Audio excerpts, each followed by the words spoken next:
Alors on est en droit de se poser la question, mais quel bénéfice peut-on attendre de ce couplage entre des objets connectés, de l'intelligence artificielle et puis de l'expertise médicale?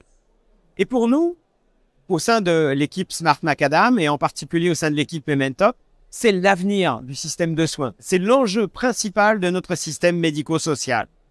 Pourquoi?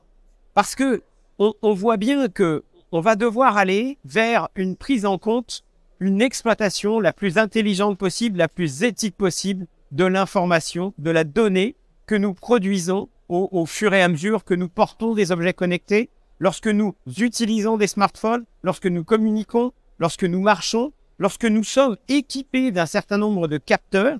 Alors une montre, ça donne l'heure, mais ça fait beaucoup d'autres choses. Il y a beaucoup de capteurs à l'intérieur. Ça, c'est une Apple Watch, par exemple, et il y a plein d'autres marques. Il y a Withings, une marque française, qui produit des montres connectées qui sont également truffées de capteurs. Ces capteurs produisent de la donnée. Comment nous allons utiliser ces données pour améliorer l'état de santé des personnes en situation, soit qui suivent un protocole de soins, soit en situation de perte d'autonomie ou de dépendance? Nous avons conçu au sein de Smart Macadam une solution qui s'appelle Mementop, M-E-M-E-N-T-O-P. Cette solution, c'est les prémices de l'avenir du soin et des protocoles du suivi, de l'accompagnement des protocoles de soins. Elle réunit au sein d'un même espace, elle réunit la tribu, toute la tribu d'une personne. Alors là, il s'agit d'une personne âgée.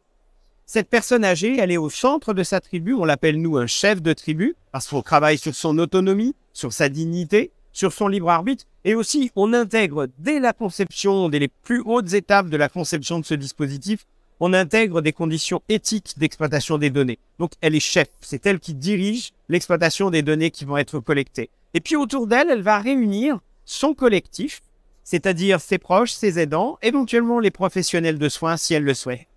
Et ça, toute cette tribu va travailler au quotidien à fabriquer des données tout en suivant la vie de la personne qui utilise Mementop, ce dispositif. Donc on a mis à l'intérieur de cette solution tout un tas d'outils qui vont lui être utiles et qui vont être utiles à sa tribu au quotidien, avec deux objectifs. Le premier, travailler sur l'autonomie de l'utilisateur, travailler sur l'autonomie du chef de tribu, donc un agenda, des mémos, une mémoire exosomatique, c'est-à-dire tout ce qu'elle a peur, tout ce qu'elle redoute de perdre, on va le stocker à l'intérieur du dispositif sur un stockage de données de santé éthique, évidemment. On va essayer de travailler sur sa stimulation, sur l'engagement social, sur la préservation de son autonomie sociale, évidemment. C'est complètement clé dans la préservation de l'autonomie de l'utilisateur. Donc ça, c'est le premier objectif. Travailler sur l'autonomie, tenter de préserver l'autonomie d'une personne. Et ce qui est fantastique avec le numérique, c'est le numérique nous permet de faire ça au quotidien. Si on l'utilise intelligemment, si on convoque les bons procédés, les bons processus, et si on travaille évidemment sur les meilleurs scénarios d'acceptation par les personnes âgées. Second objectif, aider les aidants.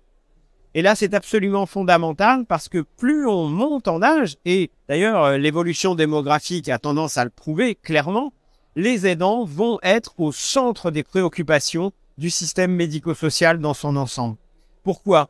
Parce qu'accompagner une personne qui souffre d'une maladie, d'une longue maladie ou d'une maladie neuroévolutive, à l'instar de la maladie d'Alzheimer ou de la maladie de Parkinson par exemple, c'est épuisant, potentiellement. Donc il faut soulager les aidants. Et là, encore une fois, le numérique offre quelque chose de sensationnel. D'abord parce qu'il supprime les distances. Il abolit la notion de distance. À l'aide d'une visioconférence, à l'aide d'un message que j'envoie, à l'aide d'une photo que je partage, je crée du lien social. Rien ne remplace évidemment le contact physique entre deux individus. Mais déjà, c'est déjà un premier pas vers l'autre que de lui envoyer une information, que de partager, ou juste que de se soucier de son état de santé mentale, par exemple, de son humeur, de son savoir-être à un moment donné. Donc, travailler sur les aidants, c'est être capable de soulager la charge mentale qui pèse sur eux dans l'accompagnement d'une personne en situation de perte d'autonomie. Ça, c'est ce que nous avons fait avec Mementop. L'enjeu de Mementop, c'est de constituer un socle, un fondement technologique pour nous permettre de mener des projets de recherche. Le projet que je viens d'évoquer au préalable, qui travaille sur la prévention des risques de chute d'une personne âgée, plutôt prévention d'un risque de rechute et programme d'auto-rééducation, d'auto-réhabilitation, à l'aide d'un protocole accompagné par des professionnels de soins, s'articule comme une surcouche au-dessus donc de Mementop. ce programme va exploiter l'ensemble des fonctions que nous avons codées, que nous avons intégrées au protocole Mementop, à l'application Mementop. Et elle convoque d'emblée l'ensemble de la dyade, c'est-à-dire la personne qui a chuté, mais également tout son environnement, les aidants, les proches, les enfants et éventuellement même les professionnels de santé. Et ça, nous sommes convaincus que c'est l'avenir, à proprement parler, l'avenir de notre système de soins. Exploiter les données, travailler sur des objets connectés, intégrer le tout dans des processus éthiques pour concevoir des solutions du futur.